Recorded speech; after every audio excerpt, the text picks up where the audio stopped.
What's up, YouTube? It's TPoePro here with the Yu-Gi-Oh! Underground. Just wanted to give you guys a recap of the Charlotte Regionals that was held this past weekend. Very interesting regional, all things considered.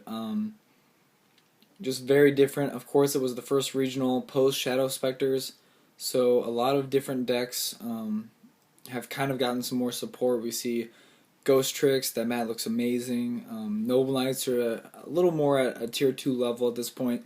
But let me get right into my matchups and what I faced during the day to kind of give you guys a picture of what this regional was all about. Round 1 I played Inzectors. It was a pretty interesting match, honestly, for the first one of the day. He OTK'd me the second turn of the duel. Game 1 I scooped. Game 2 I missided, actually. I sided Debunk thinking that it would hurt Hornet or Mantis and forgot that it didn't affect the OTK in of itself, really. And so I somehow pulled out a win by the skin of my teeth in that game to avoid getting 2-0'd. And then game 3 I just controlled the game with Veilers early on. I made a play for Laval Chain and stacked DD Crow, and the next turn, I mean, it was over. I was able to overcome that, and so that was a really big match for me, round 1. Heading into round 2, I played Bujins. I won 2-0, but even though I won 2-0, they were very close. I think the fact that I made Iron Wall was very, very crucial in that matchup. And that was when I first noticed that the deck, the Bujin deck in particular, presents a pretty difficult challenge for the Fire Fist deck. They play very similar, but Crane is just amazing. And so that's when I started to think that, oh man, I did not prepare for Bujins as much as I would have liked to. The next round I played Herald of Perfection. I think I won game 1 pretty easily, and then game 2 he was able to get off a really strong opening. I couldn't really get over anything, and then game 3 it wasn't even close again. So as long as I went first, I won pretty easily. So, but he was obviously pretty frustrated at that point. I think he had lost maybe 2 in a row or something. I'm not exactly sure, or maybe he was undefeated. I don't know. Round 4 I played Dragons, my first Dragons of the day. I was really excited. Unfortunately, it was against my opponent, Paul Black. I just posted a video to the left. If you look, there should be a video of Paul Black's Dragon Ruler deck. It just seems I cannot avoid him at a regional. The last 2 regionals I played up here, I played him in round 4. He's played Dragon Rulers both times. The first time I was playing Prophecy, I think he expected that I was still playing that deck. But just too good. Very, very good player. And plays a lot differently than some other Dragon Rulers I've seen. He plays a lot of traps, which really threw me off in the beginning. But overall, it was a really friendly match. It was very, very cordial. Like I said, we both enjoyed the match. I always enjoy playing him, and it was a great one. We went 3, went the distance.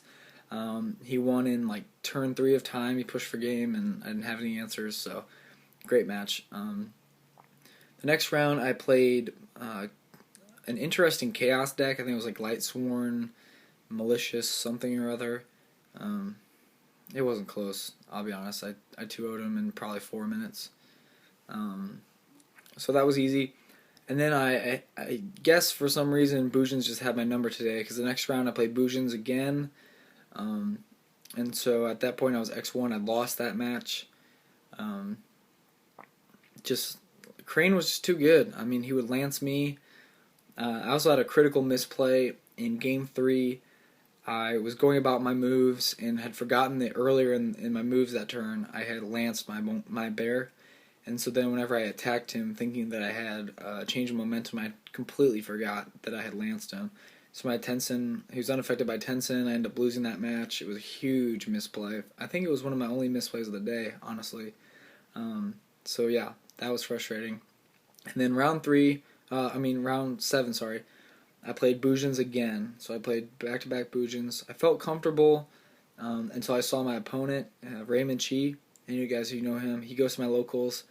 Really good player. We had never played each other before at a tournament, but I have observed him play numerous times. Know he's very good with the deck. He's been playing the deck for a long time, so it was just really, really interesting to see that matchup, especially with 2 good players like ourselves. So that one went the distance. We got to a top deck war, and I had Tiger King and some protection.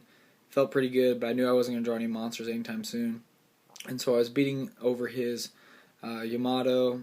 Unfortunately, he top decked a Crane, and I could not read it as Crane, obviously, and so I thought that I had won the duel. Unfortunately, I ended up losing from there on out, and so he went on to top. So I was very proud of him for doing that, and for actually all three of my losses made top 32. Two of them top 16. So I was pretty proud that my losses were to really good players, and so. As far as the regional in of itself, it was very small by normal regional standards. It was about 256 people. Not really sure why, but the talent level was much higher than I anticipated, honestly.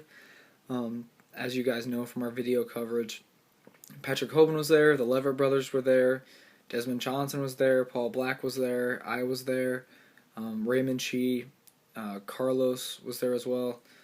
Just some really good players. Cameron Gregory made an appearance there. He was playing Constellars. Very, very tough format for that meta. And there was no meta, to be honest.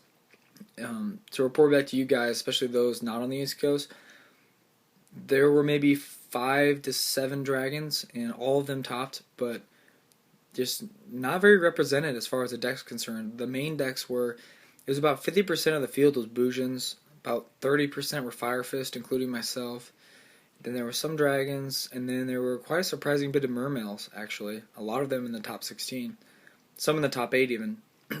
And so that was shocking to me that mermails made such a big push at that regional. So yeah, the top decks were dragons. They took home the win. Ben Leverett ended up going undefeated on the day. So he won Dragon Rulers, playing the exact same build as Pat. If you look at Pat's video, same exact deck. Patrick, I believe, got 5th. And then Ben's brother Zach also finished in the top 32. Desmond did not, and I myself missed the cut. So it was a very interesting meta. I don't think I talked to Ben Leverett after the game, after his last match, and asked him what he thought about the meta, and I think I agree with what he was saying. We got on the topic of why the Dragons were so misrepresented here. We think it's just from the looming ban list, and we're going to be getting into the ban list discussion here pretty soon. But I think a lot of people are starting to get rid of their decks, start to move towards that new format in January. And so all we're seeing are those decks that people have been holding on to for Shadow Specters, like Noble Knights, like Bujins, decks they haven't had a chance to make a splash yet. So I think that's why Dragons were misrepresented. But anyways, if you guys have any comments, additional comments on the state of the meta right now, maybe some thoughts on the potential ban list, just go ahead and comment, like, rate, subscribe right down below. As always, this is TPoePro. I just want to thank you guys for always giving us good feedback. I do appreciate it. So you guys take care. Bye-bye.